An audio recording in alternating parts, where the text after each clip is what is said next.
د قوشتېپې کانال په اړه تازه او نوی خبر. د قوشتېپې کانال لومړی فاز بشپړ او د دویم فاز چارې پیل شوې. د افغانستان په شمال کې له آمو سیند سره د وصلېدونکي قوشتېپې کانال لومړی فاز له بشپړېدو وروسته پرانیستل شو او د دې پروژې د دویم فاز چارې پیل شوې. د افغانستان په شمال کې د قوشتېپې کانال چې د اوبو په برخه کې یوه مهمه پروژه بلل کیږي، لومړی فاز یې د بلخ ولایت له کلدارې ولسوالۍ څخه تر دولت آباد ولسوالۍ پورې د 108 کیلومترو په اوږدوالي بشپړ او پرانیستل شو. د قوشتېپې کانال د دویم فاز چارې د یوې غونډې په ترڅ کې پیل شوې چې د طالبانو ادارې لوړپوړو چارو او وزیرانو هم پکې ګډون کړی و.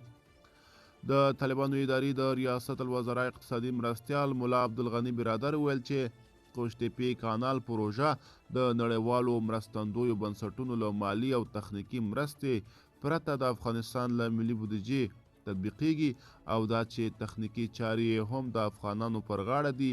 په وینا یې د طالبانو اداره غواړي چې د افغانستان اوبو مدیریت کړي. نوموړي زیاته کړه اسلامي امارات هوډ لري چې د هیواد زراعت او د اوبو مدیریت ته ځانګړې پاملرنه وکړي او دا دی په عملي ډګر کې ښه بیلګه د قوشتېپې کانال وینو.